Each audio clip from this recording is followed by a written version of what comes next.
오늘 예수님께서 예루살렘에 들어가셨습니다. 이제 예수님께서는 이 길로 들어가시게 되면 십자가에 이르시게 되고 결국은 죽음을 당하시게 됩니다. 그리고 여러분, 예수님께서 죽으셨다고 하는 말은 우리는 쉽게 얘기하죠. 날 구원하시기 위해서, 내 죄를 용서하시기 위해서 그분이 십자가에서 죽으셨다. 하나님 감사합니다. 여러분, 감사합니다 그러잖아요. 하나님이 십자가에서 죽으셨는데 우리는 감사합니다 그러죠. 우리는 이렇게 하나님 감사합니다 그럽니다. 근데 사실은 그분이 십자가에서 달려 죽으셨거든요. 생각해 보세요. 하나님의 아들이 여러분 이제 죽으러 여러분 가신다는 거예요. 하나님이 어떤 분이십니까? 적어도 우리가 믿는 하나님은 세상에 아무것도 없을 때 세상을 말씀으로 창조하신 분이에요. 그리고 그 말씀이 육신이 돼서 이 땅에 오신 분이 누구냐면 예수 그리스도 그분이란 말이죠. 근데 그분이 여러분 예루살렘의 성으로 들어가게 되는 겁니다. 마태복음 21장 1절부터 4절에 예수님께서 예루살렘 성으로 들어가시는 모습을 이렇게 기록했습니다. 예수와 그 제자들이 예루살렘에 가까이 이르러 올리브산에 있는 벳박의 마을에 들어섰다. 그때 예수께서 두 제자를 보내시며 그들에게 말씀하셨다. 맞은편 마을로 가거라. 가서 보면 낙이 한 마리가 메어 있고 그 곁에 새끼가 있을 것이다. 풀어서 나에게로 끌고 오너라. 누가 너에게 무슨 말을 하거든 주님께서 쓰려고 하십니다 하고 말하여라. 그리하면 곧 내어줄 것이다. 이것은 예언자를 시켜서 하신 말씀을 이루시려는 것이다. 그래서 제자들이 가서 예수님께서 지시한 대로 어미 나귀와 새끼 나귀를 끌어다가 그리고 새끼 나귀에다가 자기들이 겉옷을 여러 이렇게 깔아서 그리고 예수님이 거기에 올라타셨습니다. 그리고 이제 예루살렘 성에 들어가는 거지요.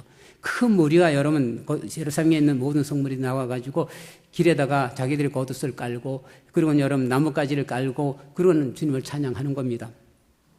호산나 다윗의 자손께 복되시다 주님의 이름으로 오시는 분 더 없이 높은 곳에서 호산나라고 하는 찬양을 합니다. 앞에 있는 사람들이 찬양하면 뒤에 있는 사람들이 후창하고 하는 이런 방식으로 찬양합니다. 여기 호산나라는 말은 우리를 구원하소서라는 말이고 다윗의 자손이여라고 하는 이분이 우리들의 메시아라는 말입니다. 다윗의 자손에게서 이스라엘을 다스릴 자가 나온다고 예언서에 그렇게 기록이 됐습니다. 미가서 5장 2절을 보게 되면 그러나 너 예루살렘 에브라다야 너는 유다의 여러 족속 가운데 작은 족속이지만 이스라엘을 다스릴 자가 너에게서 내게로 나올 것이다. 그의 기호는 아득한 옛날 태초에까지 거슬러 올라간다. 그리고 이사야 11장 1절에 보면 이 새의 줄기에서 한 싹이 나며 그 뿔에서 한 가지가 자라서 열매를 맺는다. 그렇게 말씀을 하셨어요. 그러니까 여기 있는 이 예루살렘 성에 있는 이 무리들은 하나님께서 예언자를 통해서 보내주실 메시아가 오게 될 거라는 희망을 가지고 있었고 지금 예루살렘에 들어오신 이분이 그렇게 약속하신 메시아일 거라고 그들은 여긴 겁니다. 그래서 호산나, 그래서 다윗의 자손이라고 외친 겁니다. 그런데 그렇게 환영하는 사람들의 무리에 비해서 또 환영하는 그런 몸짓에 비해서 들어가는 예수님의 차림은 너무나 보잘것없는 거예요. 그 당시는 그랬어요. 전쟁에 이기고 돌아오는 왕이나 장군들은 말이 끄는 마차를 탔습니다. 4마리나 8마리나 형탕에 따라서 들어왔습니다. 근데 예수님은 그것도 낙이 새끼를 타셨습니다. 그것을 스가랴 9장 9절은 이렇게 기록했습니다. 그는 공의로우시며 구원을 베푸시며 겸손하여서 나귀를 타시나니 나귀의 작은 것 곧 나귀의 새끼니라 라고 말씀을 하셨어요. 그래서 마태복음 21장 4절에서 5절에 이렇게 기록했습니다. 이것은 예언자를 시켜서 하신 말씀을 이루시려는 것이었습니다. 시온의 딸에게 말하여라. 보아라 너의 임금이 너에게로 오신다. 그는 온유하시어 나귀를 타셨으니 어린 낙이 곧 멍에 매는 짐승의 새끼다. 요한복음 12장 14절 15절에 이렇게 기록됐습니다. 예수께서 어린 나귀를 보시고 그 위에 올라타셨다. 그것은 이렇게 기록한 성경 말씀과 같았다. 시온에 따라 두려워하지 말아라. 보라 너의 임금이 어린 나귀를 타고 오신다. 분명히 예수님은 태초에 세상을 만드신 말씀입니다. 그리고 이제는 세상을 구원하신 하나님이십니다. 그런데 이분이 나귀 새끼를 타셨다 그런 얘기죠. 이럴 때 우리는 스가랴가 얘기한 대로 예수님이 겸손하셔서 그렇게 이해를 합니다. 사전에 보니까 겸손이라는 말은 남을 존중하고 자기를 낮추는 태도가 있음 그렇게 표현을 했어요. 남을 존중하고 자기를 낮추는 것. 근데 여러분 이 겸손하다라고 하는 히브리 말에는 본디 어떤 의미가 있냐면 가난하다 또는 낮아지다라는 그런 의미를 가지고 있습니다. 그러니까 예수님은 단지 마음이 겸손해서 다른 사람들을 높이기 위해서 자기를 낮추는 그런 겸손의 모습이 아니고 오히려 가난하고 낮아진 모습을 이야기해 주고 있는 겁니다. 왜냐하면 그가 구원하실 하나님의 백성들은 다 낮아지고 가난한 백성들이기 때문에 그렇습니다. 스바냐 3장 12절에 보게 되면 하나님께서 그 도성에 사람들을 두셨는데 어떤 사람을 두었느냐면 곤고하고 가난한 백성들을 두셨다. 다시 말하면 주님을 의지하는 온순하고 겸손한 사람들을 그 도성에 두었다는 거예요. 그래서 그 메시아가 그리로 들어가서 그분을 구원하신 겁니다. 그러려면 그들과 똑같이 당신도 낮아지고 가난한 모습으로 그들에게 들어가는 것. 이게 예수님의 모습입니다. 더군다나 스가랴 9장 10절에 보면 이렇게 말씀하셨어요. 내가 에브라임에서 병거를 없애고 예루살렘에서 군마를 없애며 전쟁할 때 쓰는 활도 거꾸리 한다. 그 왕은 이방 민족에게 평화를 선포할 것이며 그의 다스림이 이 바다에서 저 바다까지 유브라테스 강에서 땅끝까지 이를 것이다. 그 왕이라는 말은 바로 앞에서 말한 나귀 새끼를 타고 오시는 그분입니다. 그러니까 그분이 이 성에 들어오게 되게 되는데 그분에게 있어서는 병거와 그리고 군마 같은 거는 아무런 의미가 없다는 얘기죠. 전쟁할 때 쓰는 활도 소용이 없다는 거예요. 왜냐하면 이제 오시는 그 메시아는 모든 이방 민족 그리고 모든 민족에게 뭘 선포하느냐면 평화를 선포할 거랍니다. 이제 오실 메시아는 겸손하고 평화를 사랑하시는 그런 왕이라는 겁니다. 하나님께서 모든 민족 안에 있는 전쟁 무기를 다 없애버린다는 겁니다. 이제 하나님의 백성에게는 전쟁이 더 이상 정치적인 수단은 되지 않는다고 분명히 선언하는 겁니다. 이제 메시아로서의 이 왕은 말씀만으로도 여러분 넉넉하게 평화를 이루고 보존할 수 있는 그런 본이, 그런 능력이 있는 분이라는 겁니다. 그래서 그분이 다스리는 나라에 대해서 이사야 2장 4절에는 이렇게 기록했습니다. 주님께서 민족들 사이에 분쟁을 판결하시고 무백성 사이에 갈등을 해결하실 것이니 그들이 칼을 쳐서 보습을 만들고 창을 쳐서 낫을 만들 것이며 나라와 나라가 칼을 들고 서로 치지 않을 것이다. 다시는 군사훈련도 하지 않을 것이다. 그러니 그분이 여러분 전쟁에서 쓸 말을 사실 이유가 없죠. 싸워서 당신의 나라를 이룰 거 아니잖아요. 그분은 당신의 사랑으로 평화를 이루실 분이에요. 그래서 칼을 쳐서 보습을 만들고 창을 쳐서 이제는 낫을 만들 뿐입니다. 다시는 이 땅에 전쟁이 없는 나라를 만드실 것입니다. 그러니 예수님은 나귀 새끼를 타고 들어온다고 해서 전혀 문제되는 건 아닙니다. 그분은 백성들과 똑같이 낮아짐으로 해서 백성들을 구원하는 겁니다. 오늘 우리가 읽은 본문 가운데 6절 8절에 기록하고 있습니다. 그는 하나님의 모습을 지니셨으나 하나님과 동등함을 당연하게 생각하지 않으시고 오히려 자기를 비워서 사람과 같이 되셨습니다. 그는 사람의 모양으로 나타나셔서 자기를 낮추시고 죽기까지 순종하셨으니 곧 십자가에 죽기까지 하셨습니다. 이게 그분의 겸손함입니다. 이게 그분의 낮아짐입니다. 우리가 읽은 오늘 본문 1절부터 4절까지도 이렇게 말씀하셨습니다. 그러므로 그리스도 안에 무슨 권면이나 사랑에 무슨 위로나 성령에 무슨 교제나 긍휼이나 자비가 있거든 마음을 같이하여 같은 사랑을 가지고 뜻을 합하여 한 마음을 품어 아무 일이든지 다툼이나 허용을 하지 말고 오직 겸손한 마음으로 각각 자기보다 남을 낮게 여기고 각각 자기 일만 돌볼 뿐더러 또한 각각 다른 사람들의 일을 돌보아 나의 기쁨을 충만하게 하라. 그래서 한참 읽어도 어떤 데는 이게 무슨 말인지 헷갈려서 그래서 어쩔 수 없이 저는 설교 시간에 세 번역을 여러분들에게 다시 읽어드리는 겁니다. 그러므로 그리스도 안에서 여러분에게 무슨 격려나 사랑에 무슨 위로나 성령에 무슨 교제나 무슨 동정심과 자비가 있거든 여러분은 같은 생각을 품고 같은 사랑을 가지고 뜻을 합하여 한 마음이 되어서 내 기쁨이 넘치게 해 주십시오. 무슨 일을 하든지 경쟁심이나 허용을 하지 말고 겸손한 마음으로 하고 자기보다 남을 낮게 여기십시오. 또한 여러분은 자기 일만 돌보지 말고 서로 다른 사람들의 일도 돌보아 주십시오. 그랬습니다. 하라는 얘기입니까? 하지 말라는 얘기를 했습니까? 예, 하라는 얘기했습니다. 우리는 하지 말라는 것을 안 하면 죄를 짓지 않는다고 생각합니다. 그래서 하지 말라는 것만 안 하면 된다고 생각을 하는 겁니다. 그러다 보니까 하라는 것에 대해서는 여러분 관심이 없습니다. 괜히 나섰다가 여러분 괜히 일하다가 잘못하면 어떻게 되는 겁니까? 정말로 여러분 그렇게 해서 아무도 죄를 저지르지 않아서 구원받는 거라면 여러분 그렇게 해야 되지요. 그런데 사람은 누구나 다 뭐가 있다고요? 죄에 대한 경향성이 있습니다. 이걸 우리는 원죄라고 성경을 이렇게 표현하고 있습니다. 사람은 무엇이든 하든지 그 결과는 죄요 악이라는 말입니다. 왜냐하면 사람에게는 욕심이라는 것이 있기 때문에 그렇습니다. 그중에 가장 큰 기본적인 그 욕심이 뭐냐면 사랑받고 싶어하는 것, 인정받고 싶어하는 것. 근데 여러분 그것 자체로 죄라고 말할 수는 없습니다. 그건 하나님께서 우리 인생 사람들에게 주신 좋은 본성입니다. 근데 이것이 사람의 마음을 움직이는 거예요.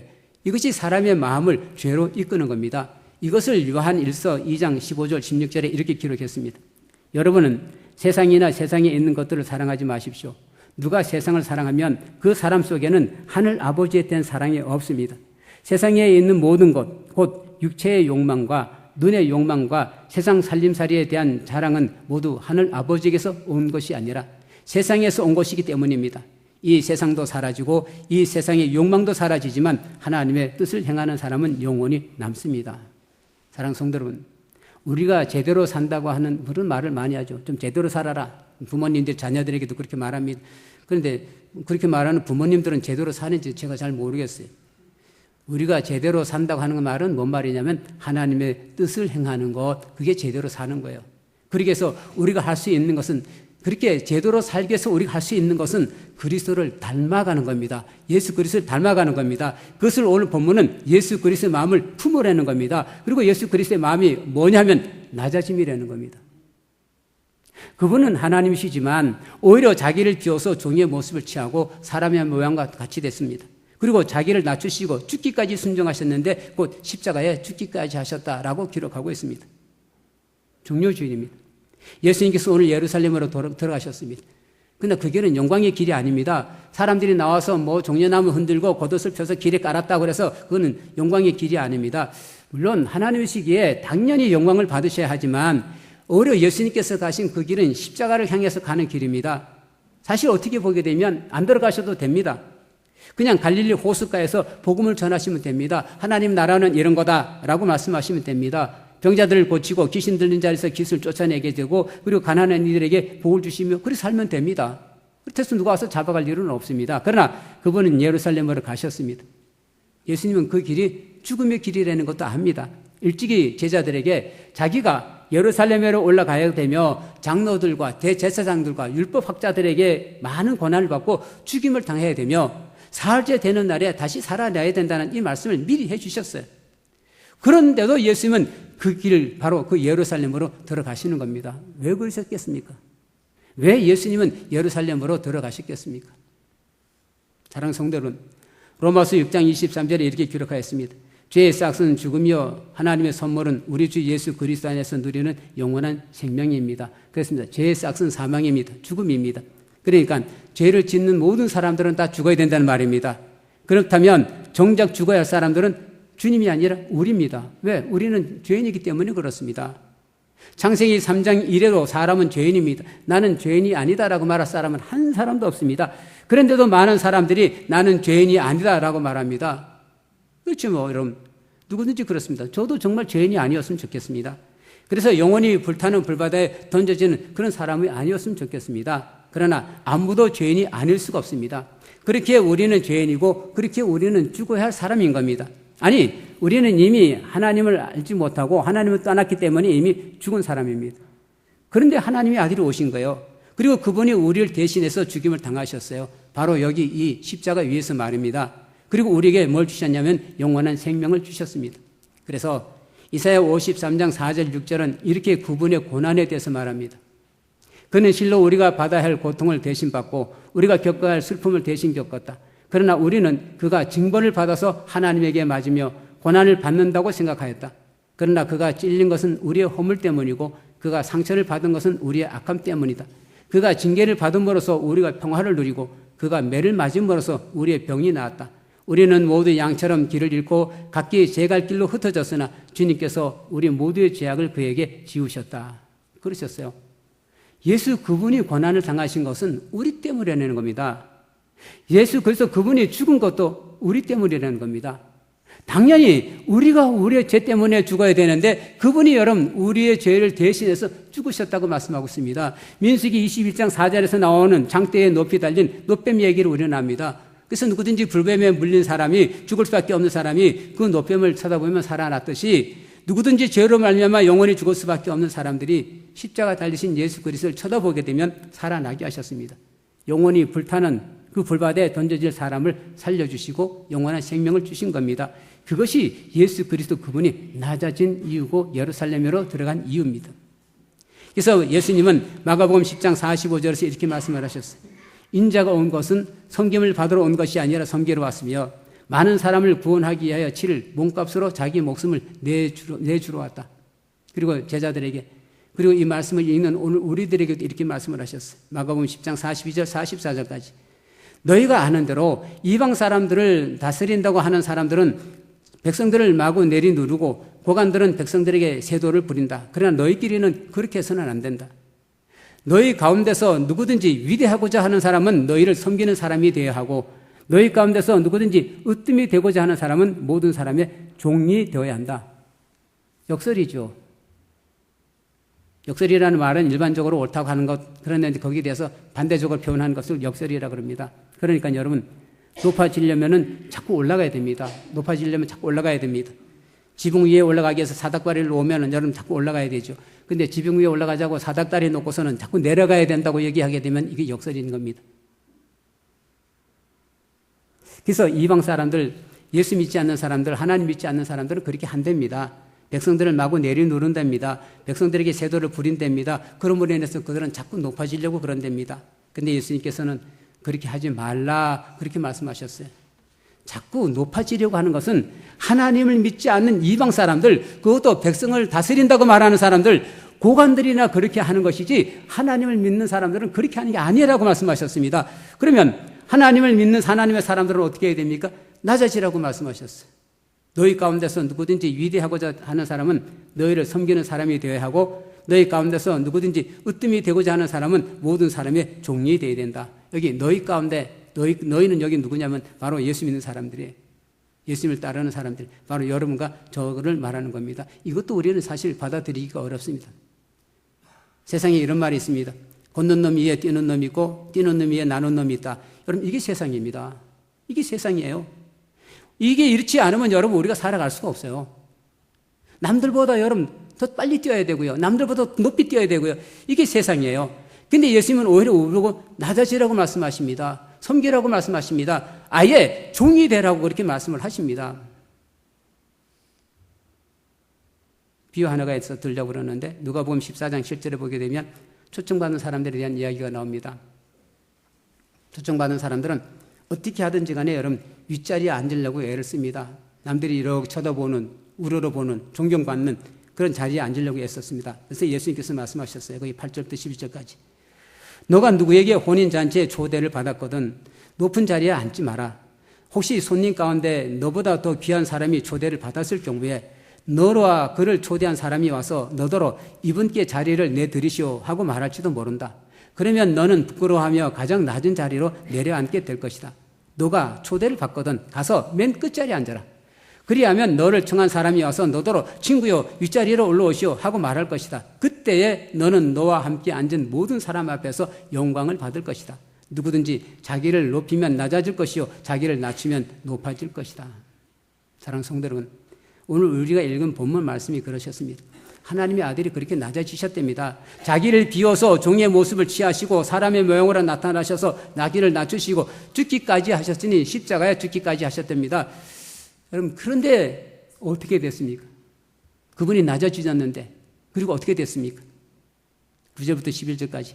그러므로 하나님께서는 그를 지극히 높이시고 모든 이름 위에 뛰어난 이름을 그에게 주셨습니다. 그리하여 하늘과 땅 위와 땅 아래에 있는 모든 것들이 예수의 이름 앞에 무릎을 꿇고 모두가 예수 그리스도는 주님이시라고 고백하여 하나님 아버지께 영광을 돌리게 하셨습니다. 그렇게 낮아지신 예수님은 모든 이름 위에 뛰어난 이름을 하나님으로부터 부여받았어요. 하늘과 땅 위와 땅 아래에 있는 모든 것들이 예수님의 예수님의 이름 앞에 무릎을 꿇고 모두가 다 예수님은 그리스도입니다. 주님이십니다. 라고 고백하게 했습니다. 그렇게 해서 하나님 아버지께 영광 돌리게 하셨습니다. 근데 사실 이것도 여러분 곰곰이 생각해 보면 우리 생각으로 생각해 보면 말도 안 되는 얘기입니다. 낮아졌는데 어떻게 높아집니까? 사람보다 더 낮아져서 십자가에 죽음을 당했는데 오히려 모든 사람들, 세상의 모든 것들이 그 발 아래 엎드려서 주님이라고 고백하게 된다? 여러분 정말 이런 일이 가능하겠습니까? 이게 우리가 가지고 있는 생각의 한계죠. 근데 여러분 우리가 예수 그리스도를 믿는다고 하는 것은 내가 생각해서 가능하다. 또 내가 이건 확실하다. 그래서 여겨지는 게 여러분 이게 믿는 겁니까? 우리의 신앙은 이해가 되고 확실하다고 할 수 있는 것이 아무것도 없어요. 왜냐하면 하나님께서 하신 일이기 때문에 그래요. 그분의 생각하고 우리의 생각은 전혀 다르기 때문에 그렇습니다. 더구나 여러분 예수님께서 십자가에서 죽임을 당하고 끝! 그러면 여러분 어떻게 될 것 같습니까? 그 십자가가 의미가 있겠습니까? 바울은 십자가 외에 자랑하지 않겠다고 말했습니다. 왜냐하면 아덴에 가가지고 철학자들과 토론했는데 한 사람도 여러분 예수 믿는 사람이 없었어요. 그래서 고린도에 가가지고 나는 십자가 외에는 자랑하지 않겠다 그 말을 했어요. 왜 그 말을 했겠습니까? 고린도전서 1장 18절에 십자가의 말씀이 멸망한 자들에게는 어리석었지만 구원받은 사람인 우리에게는 하나님의 능력입니다. 그래요, 여러분. 십자가는 하나님의 능력입니다. 하나님께서는 이 십자가의 능력으로 우리를 구원하신 겁니다. 그러셨어요. 예수님은 십자가에 달려 죽음 당하셨습니다. 근데 예수님은 그렇게 죽으신 지 사흘째 되는 날 다시 살아나셨습니다. 죽음을 이기시고 다시 살아나셨습니다. 그래서 우리에게 뭐가 됐냐면 영원한 생명이 되셨습니다. 사랑하는 성도 여러분, 그래서 십자가는 의미가 있는 겁니다. 우리의 죄를 용서하는 게 십자가라면 그 뒤에 따라오는 부활은 우리에게 영원한 생명을 주는 겁니다. 때문에 십자가 죽음이 없이는 부활이 없습니다. 부활이 없다면 십자가 죽음 역시 의미가 없는 겁니다. 로마서 6장 3절부터 8절에 보게 되면 예수 그리스도께서 십자가에 죽으실 때 우리도 죽었다고 선언합니다. 그래서 죄가 더 이상 우리를 얻지 못하게 됐다고 말합니다. 이미 우리에게 있는 모든 죄를 용서받았다고 그렇게 선언합니다. 그리고 예수님께서 죽음을 이기시고 다시 살아나실 때 우리 역시 살아났다고 말합니다. 결국 십자가의 죽음은 살아나기 위함입니다. 그렇기 때문에 낮아짐에 대해서 여러분 두려워하지 마십시오. 낮아졌다고 그래가지고 억울해하지 마십시오. 그것은 결국 하나님께서 높이시기 위함인 것을 여러분 믿으시기 바랍니다.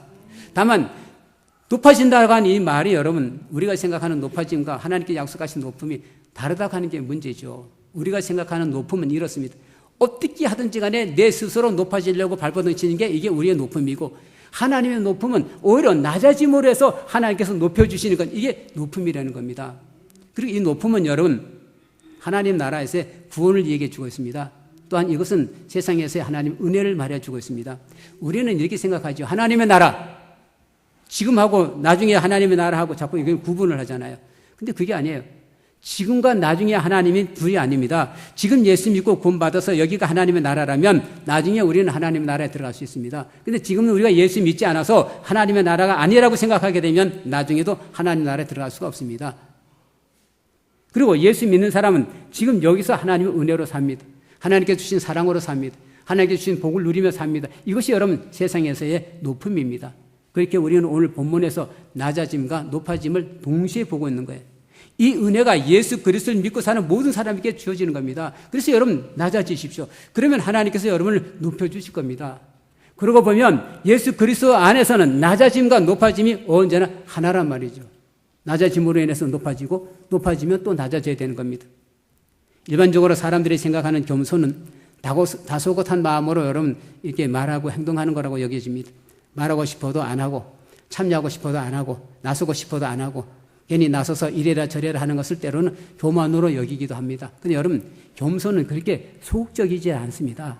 가만히 있는 게 아닙니다. 오히려 나서고 오히려 참여하고 오히려 일하는 것 그게 여러분 겸손입니다. 다만 그러할 때에 사랑하는 마음으로 하라는 거죠. 섬기는 마음으로 하라는 거죠. 낮아진 마음으로 하라는 겁니다. 그러므로 그리스도 예수 안에서 여러분에게 무슨 격려나 사랑의 무슨 위로나 성령의 무슨 교제나 무슨 동정심과 자비가 있거든 여러분은 낮아진 마음으로 같은 생각을 품고 같은 사랑을 가지고 뜻을 합하여 한 마음이 되십시오.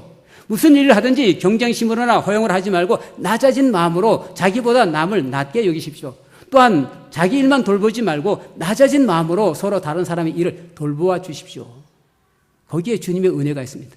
거기에 주님의 영광이 있습니다. 사랑하는 성도 여러분, 예수님은 그러셨어요. 나귀를 타고 예루살렘에 들어가신 예수님은 예언의 말씀을 이루신 분입니다. 하나님께서 약속하신 메시아라는 얘기입니다. 그분을 통해서 이 땅에 평화가 이루어집니다. 그것은 그분이 주시는 평화, 다시 말해서 복음이 전파됨으로 이루어집니다. 마태복음 28장 18절에서 20절까지 예수님께서 제자들과 당신을 따르는 사람들에게 말씀하셨습니다.